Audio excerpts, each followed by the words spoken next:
Alright,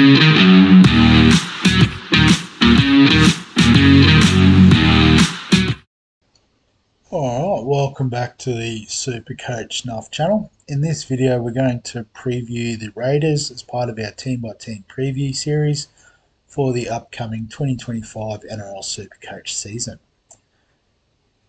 So the Raiders, not a lot of changes with their squad this year, so pretty easy to predict their starting squad, and off the back of that, obviously the implications for SuperCoach in 2025.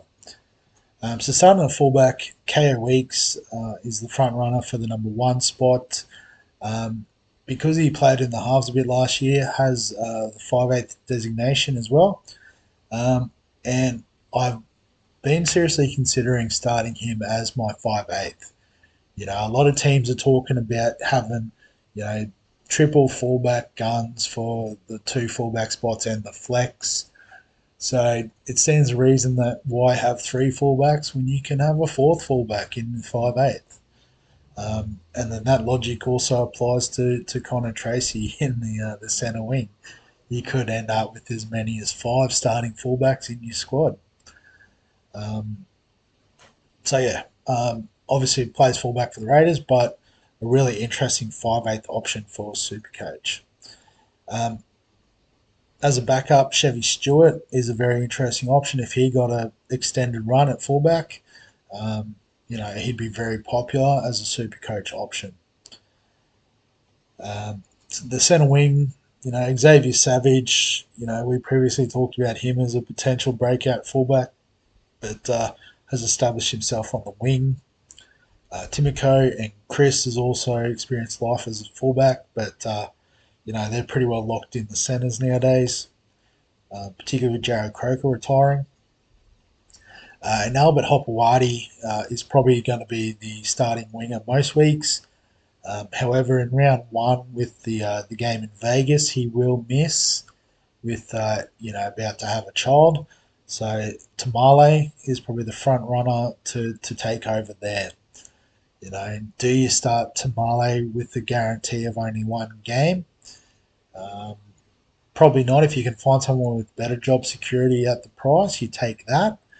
But if the cheapy well dries up over the next few weeks, he could be one that you park in the hope that he's only 1 injury away from getting some more game time. Not a lot of depth there in the backs either, with only Asamoah being the only other currently in SuperCoach. In the halves, Strange and Fogarty expected to start the year, although there is a lot of hype around Sanders coming across from the Eels. He sort of was hyped up as the long-term option there at the Eels, but with Moses and Brown there, it's pretty hard to get a start. So he's come to Canberra for an opportunity. And the opportunity to get coached by one of the great halves in Ricky Stewart. I think, if something was to happen to Fogarty or even Strange, I think he is a nice option to make us some mid-season cash. In the forwards, Joe Tarpany in the front row, we know what he is all about. He is, probably not one to start with, but around Origin time, you get him in, and he looks after you for the rest of the season. So, not a starter for me, but definitely one I'll be looking to target mid-season. Big Papa Lee, we love him, but he's more of an impact guy now, not SuperCoach relevant anymore. Probably the most relevant guy to start the season from the Raiders, Corey Horsburgh. A bit like Latrell, photos have come out of him looking nice and lean. Got people very excited. And he just needs to find a way into the 17, and I think he does offer some value there at his price. In the second row, so there was a bit of question mark around Zach Hoskins, but it sounds like he's going to be ready to go for round 1. Hudson Young, is probably that level below the elite second row options, but a pretty handy point of difference who can, win you head to head weeks. And Morgan Smithies was our sort of nice cheapie last year, but ended up being quite a slow burn. Very much just a workhorse in the middle. Um, the latest off the English conveyor belt, Matt Nicholson.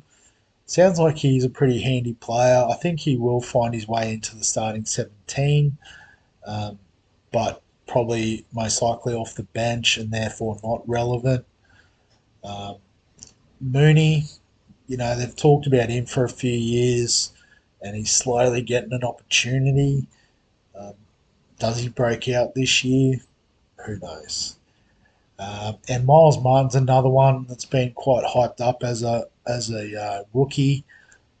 He's proven to be a pretty handy nuff in the past couple of years in the Newcastle squad, but another one who's come to Canberra just looking for an opportunity.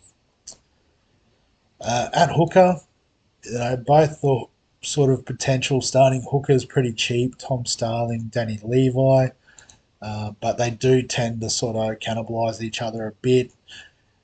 Bit of chat about Owen Paddy being around the frame, and probably the third one in line there at hooker. But I did see he was named in their trial team, and it looks very much like their second string squad. So um, probably one just to put in the watch list, but it's between these two to start. And as you can see, based on their averages, not anything to get too excited about. So that's the Raiders team in terms of SuperCoach relevance. As I said, I like KO Weeks as an option at 5/8. All right, maybe not at fullback. Um, Tamale could be a cheapie if you're sort of happy to hold one on the bench that's a non-playing cheapie. Joe Tarpany for later in the season. And Zach Hosking, I probably didn't say this before, I did brush over him a bit, but fit for round one. We have seen in the past that he can score quite well. Um, Probably just hasn't had the best run with injuries. So, if you're willing to take that injury risk, I think there's a bit of value in Hosking this season. But we'll wrap the video up there. As always, if you've got any questions, comments, thoughts about the Raiders, feel free to add them below this video. Give us a like if you're enjoying the NRL Supercoach content and these team-by-team previews. Subscribe for all the fantasy sports content on the channel. And other than that, we'll catch you in the next one.